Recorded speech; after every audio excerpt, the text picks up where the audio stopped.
বিক্রমপুর নামক একটি ছোট্ট গ্রামে মেনকা দেবী বসবাস করতেন। মেনকা দেবীর ছিল দুই সন্তান, একজনের নাম ছিল রঘু এবং একজনের নাম ছিল রোহিত। মেনকা দেবীর দুই ছেলে উচ্চ পদে চাকরি করার সত্ত্বেও কেউ বাড়িতে রাখতে মেনকা দেবীকে রাজি হতেন না। এমনই একদিন, দেখো মা, তোমাকে আমি আর এই বাড়িতে বেশি দিন রাখতে পারবো না। তোমাকে যেখানে 5 মাস রাখার কথা সেখানে 5 মাসের জায়গায় প্রায় 6 মাস হয়ে গেছে। তুমি রঘুদের বাড়িতে কেন যাচ্ছ না মা? বাবা, রঘুদের বাড়িতে কিভাবে যাব আমি যে রঘুদের বাড়িতে গেলে ওর বউ যে আমাকে একদমও দেখতে পারে না। তোর কাছে আমি আর কিছুদিন থাকি না বাবা।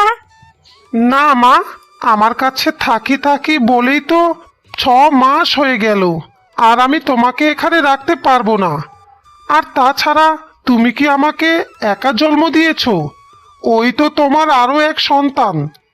তাহলে তোমার প্রতি দায়িত্ব কর্তব্য শুধুমাত্রই আমি একা কেন পালন করব? পালন করতে হলে রঘুকেও পালন করতে হবে। বাবারে, আমি তোদের কাছে এত বোঝা হয়ে গেলাম। একটা বয়স্ক মানুষের পেটের ভাত তোরা দিতে পারিস না বাবা। আমি তো তোদের কাছে কোনো আহামরিও আবদার করি না বাবা। রাখ না, আর কিছুদিন তোর কাছে রাখ না আমাকে। কেন তুমি একই কথা আমাকে বারবার বলছো মা? আমি তো তোমায় বলেই দিলাম তোমাকে আমি আর আমার বাড়িতে রাখতে পারবো না। আর তাছাড়া তোমাকে যদি এখানে রাখি তাহলে তোমার বৌমাও অনেক রাগ করবে, আর আমি কখনোই চাই না ও রাগ করে থাকুক। তোমার থেকে বেশি দরকারি আমার বউ। হ্যাঁ, এরকম কথা তো আপনি অনেক আগের থেকেই আমাদের বলে আসছেন, কিন্তু কাজের কাজ তো আপনি কিছুই আর করছেন না। আর তুমিও শোনো, কাল সকাল সকাল আমি ঘুম থেকে ওঠার আগেই যদি তোমার মা এখান থেকে না যায় তাহলে আমার চেয়ে খারাপ আর কেউ হবে না। খাওয়া দাওয়া আমি সব কিছুই বন্ধ করে দেব, তারপরে দেখবে পেটের জ্বালায় তোমার মা ঠিকই চলে যাবে।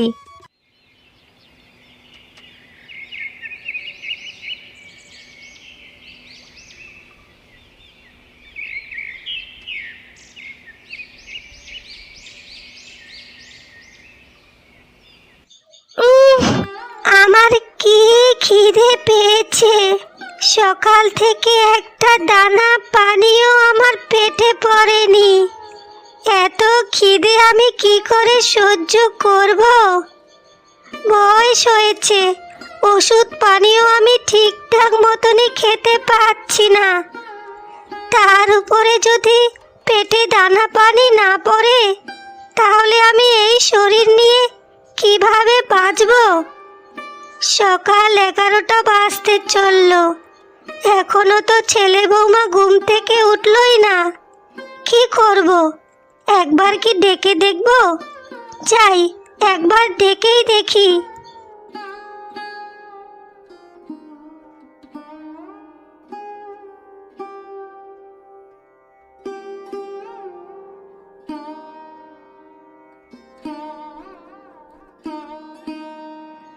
বাবা রোহিত, একটু দরজাটা খোল বাবা। আমি সকাল থেকেই না খেয়ে আছি, আমার যে বড্ড খিদে পেয়েছে বাবা। তুই দরজাটা খোল, আমাকে কিছু খেতে দে বাবা। দেখেছো তোমার মায়ের আধিক্যতা? আমি তো কালকে পরিষ্কার করে বলেই দিলাম যে আমি আর ওনাকে আমার বাড়িতে রাখতে পারবো না। তার সত্ত্বেও তোমার মায়ের লজ্জা আছে নাকি? কোনো লজ্জাই নেই তোমার মায়ের। লজ্জা যদি থাকতো তাহলে কালকের আমার কথাতেই ঠিকই আজ সকাল সকাল চলে যেত। এইভাবে ছেলে বউয়ের ঘরে ঢোকার কোনো মানে আছে নাকি? দেখো কুসুম, এমনভাবে বলিও না। মাকে তো অনেকবারই বলা হয়েছে মা নিশ্চয়ই চলে যাবে, আর তোমাকেও এসব নিয়ে কোনোই কথা বলার দরকার নেই। তুমি ঘুমিয়ে যাও। মা দরজা ঠুকতে ঠুকতে যখন বিরক্ত হয়ে যাবে তখন ঠিকই এখান থেকে চলে যাবে। তুমি এখন শুয়ে পড়ো। ঠিক আছে, আমি আর কিছুক্ষণ অপেক্ষা করব।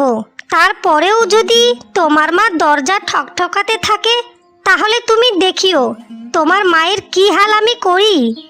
বাবা রে, একবার দরজাটা খোল না বাবা। না, অনেকক্ষণ ধরেই তো ডেকেই যাচ্ছি, দরজাটা তো তারা খুলতেই চাইছে না। এখন আমি কি করব? আর কি আমি থাকতে পারবো না এই বাড়িতে? তাহলে তাহলে কি বড় বউ আমাকে খেতে দেবে না? যাই যাই হয়ে যাক, রঘুর কাছে আমি চলে যাই, নিশ্চয়ই আমার ছোট ছেলে আমাকে দেখবে।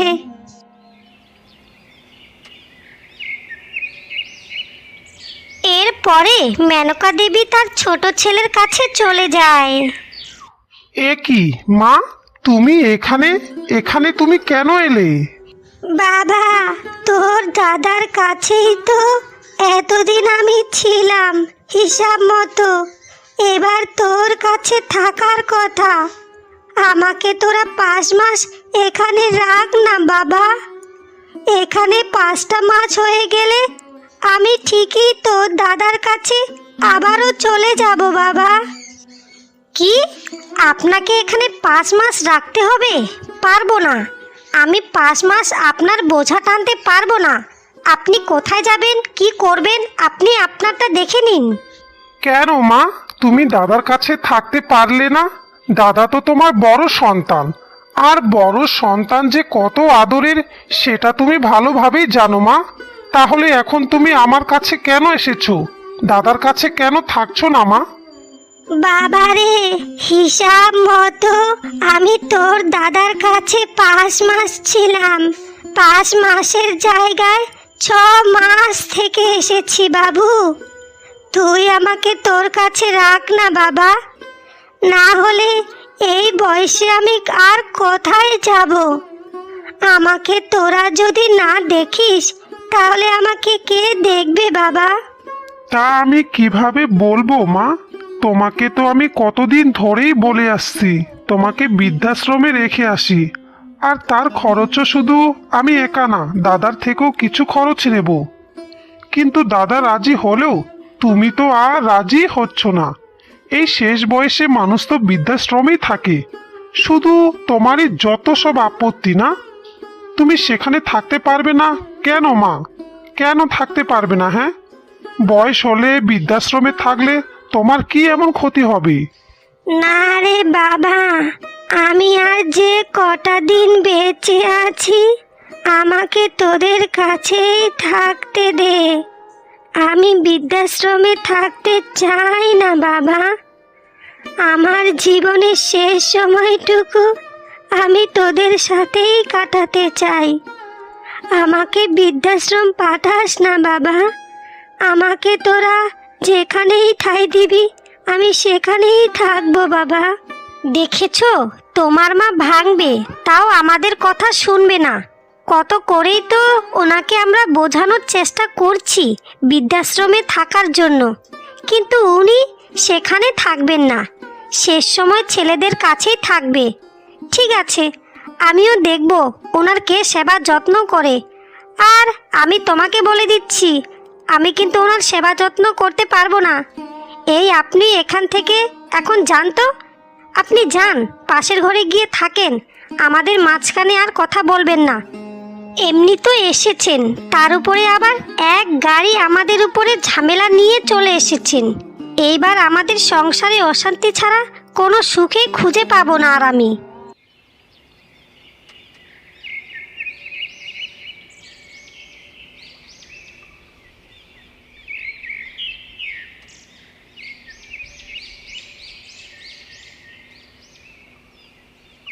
ওগো, তোমাকে আবারও আমি বলছি, তুমি মাকে বৃদ্ধাশ্রমে পাঠানোর চেষ্টা করো।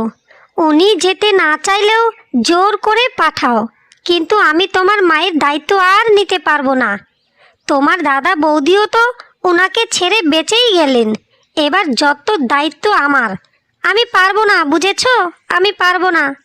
হ্যাঁ গো, আমরা তো অনেক চেষ্টা করছি মাকে বৃদ্ধাশ্রমে পাঠানোর জন্য, কিন্তু মা তো আবার কিছুতেই যেতে চাইছে না। যেতে না চাইলে আর কেমনভাবে পাঠাবো বলো? যেতে চাইছে না মানে? যেতে চাইছে না ঘাড় ধরে পাঠিয়ে দাও। তাও এই বাড়িতে আমি আর ওনাকে রাখতে পারবো না। ঠিক আছে গিন্নি, তুমি আমাকে আর কিছুদিন সময় দাও, আমি দেখছি যেভাবেই হোক মাকে বৃদ্ধাশ্রম পাঠাতেই হবে।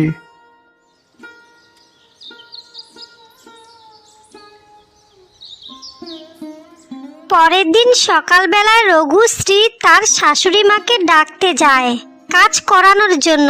এমন সময় সে দেখতে পায় তার শাশুড়ি মা বিছানার মধ্যে অনেকটা টয়লেট করে ফেলেছে। এ কি মা, এটা আপনি কি করেছেন?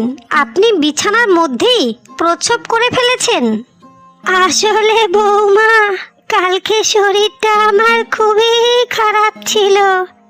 আসলে আমি বুঝতেই পারিনি কখন আমার প্রস্রাব পেয়ে গিয়েছে আর আমি কখন করে ফেলেছি। আমাকে তুমি ক্ষমা করে দাও বৌমা, আমি ইচ্ছা করে করিনি। হ্যাঁ, আপনি ইচ্ছা করে করেছেন নাকি অন্য কিছু সেটা আমি খুব ভালো মতনই জানি। আসলে আপনি আমাদেরকে জব্দ করতে চান, যে কারণেই আপনি জেনে শুনেই এই কাজটা করেছেন। আপনি কি ভেবেছেন এখানে এসে আপনি আমাদের ঘর বিছানা নোংরা করবেন আর আমি ঘরে সমস্ত কাজ করে আপনার সেবা যত্ন করব? এটা আপনি একদম ভুল ভাবছেন। আমি আপনার কোনোই যত্ন নিতে পারবো না। আর তাছাড়া আমার সংসারে অনেক কাজ পড়ে আছে। আপনি এখানে এসেছেন আর পায়ের উপর পা তুলে শুয়ে শুয়ে যে খাবেন, এটা তো কিছুতেই হতে দেওয়া যায় না। এই বাড়িতে থাকতে হলে আপনাকে খেটে খেতে হবে। তাছাড়া এই বাড়িতে আমি আপনাকে এমনি এমনি থাকতে দিতে পারবো না। আপনি এখন কি করবেন সেটা তাড়াতাড়ি ভেবে বলুন।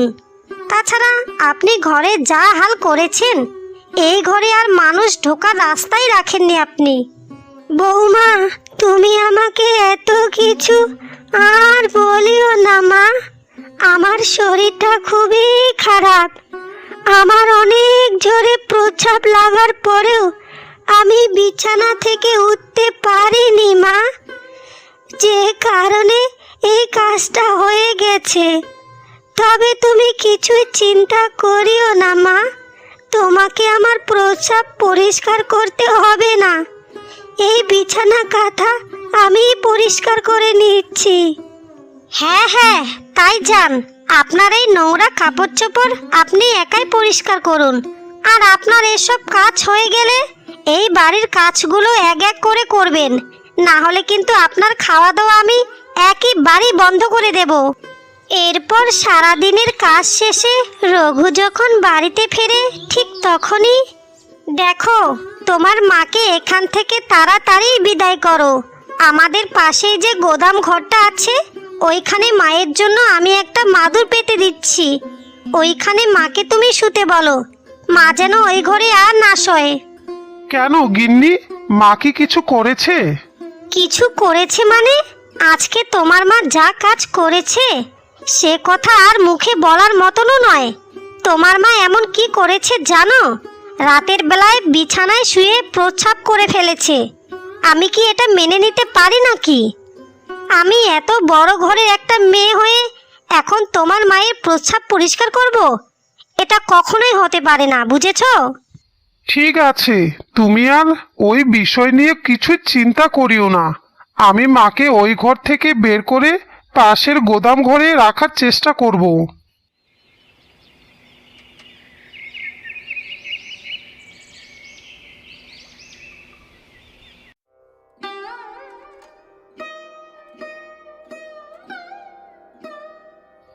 মা, তোমাকে একটা কথা বলার ছিল। তুমি আর এই ঘরে থেকো না। এই ঘরটা আমাদের কত পরিষ্কার পরিচ্ছন্ন একটা ঘর। তুমি এই ঘরে থেকে এরকম নোংরা করবে, সেটা আমার বউ কিছুতেই মেনে নিতে পারছে না। তুমি প্রস্রাব করবে, সে তুমি বাইরে গিয়ে তো করতে পারতে। বিছানায় করার কি দরকার ছিল মা? আসলে বাবা, আমি তো সকালে বৌমাকে বলেই দিয়েছিলাম। আমি ইচ্ছা করে এই কাজটা করিনি, আমার হয়ে গিয়েছে। সে ঠিক আছে, তুমি ইচ্ছা করে করনি না করেছো সেটা একমাত্র তুমিই জানো। কিন্তু তুমি আর এই ঘরে থাকতে পারবে না। ওই ঘরে আমি একটা মাদুর পেতে দিয়েছি, এখন ওই ঘরে গিয়ে শুয়ে পড়বে। কিন্তু বাবা, আমার যে বিছানা না হলে কিছুতেই ঘুম হবে না। আমি বয়স্ক মানুষ, আমার শরীরে খুবই ব্যথা যন্ত্রণা এবং রোগও আছে। এখন আমি যদি মেঝেতে শুই তাহলে আমার শরীর আরো খারাপ হয়ে যাবে বাবা। দেখো মা, তোমার কি হবে সেটা তুমি ভেবে নাও। আমি যখন একবার বলে দিয়েছি তাহলে তুমি আর এই ঘরে কিছুতেই থাকতে পারবে না। তোমাকে যে থাকতে দিচ্ছি না সেটা তো নয়, তোমাকে তো আমরা থাকতে দিচ্ছি, এই ঘরে না হোক অন্য ঘরে। কিন্তু এখন থেকে তোমাকে অন্য ঘরেই থাকতে হবে, এই ঘরে তুমি আর থাকতে পারবে না।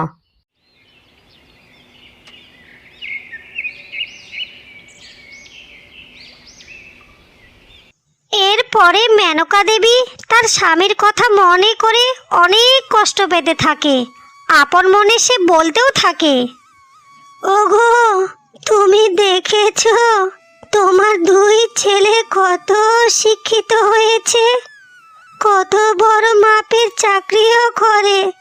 তুমি তো সব সময় এটাই চেয়েছিলে গো, আমাদের ছেলেরা কত বড় চাকরি করবে আর আমাদেরকে ভালো রাখবে। কিন্তু আজকে তুমি আমাকে একবার দেখো, আজকে আমি কত ভালো আছি। এই ভালো থাকাটাই তো তুমি দেখে যেতে চেয়েছিলে গো, কিন্তু উপরওয়ালার ইচ্ছায় তুমি আর দেখে যেতে পারলে না গো। ভালোই হয়েছে, ভাগ্যিস তুমি দেখে যেতে পারোনি, না হলে আমার মতো এত কষ্ট তুমি আর সহ্য করতে পারতে না গো। ওগো, আজ তোমার কথা যে আমার বড্ড মনে পড়ছে। আমিও যে আর এখানে থাকতে চাইছি না গো, আমিও তোমার কাছে চলে যেতে চাই। আর যে এখানে আমি থাকতে পারছি না, আমাকে তুমি তোমার কাছে নিয়ে যাও বিধাতা, আমাকে তুমি তোমার কাছে নিয়ে যাও, আমার স্বামীর কাছে আমাকে তুমি নিয়ে যাও। এমনভাবে রাতটা কেটে যায়, কিন্তু মেনকা দেবীর আর ঘুম ভাঙে না। এরপর অনেকবার মেনকা দেবীকে ডাকাডাকি করলেও মেনকা দেবী না উঠায় তার ছেলে বৌমা তার ঘরে যায় এবং সেখানে গিয়ে দেখতে পায় তার মা জীবিত নেই, তার মা মৃত্যুবরণ করেছে। যাক বাবা, এতদিনে তাহলে আমাদের আপদটা বিদায় হয়েছে। আমি কবে থেকে চাইছি চলে যাক বৃদ্ধাশ্রমে। যাই হোক, বুড়ি বৃদ্ধাশ্রমে না গিয়ে একেবারেই ভগবানের কাছেই চলে গিয়েছে। এর থেকে ভালো খবর তো আর কিছুই হয় না। শোনো, আমি তোমাকেই বলছি, তোমার মায়ের বডিটাকে লোকজন দিয়ে যেভাবেই হোক চিতায় দেওয়ার ব্যবস্থা করো।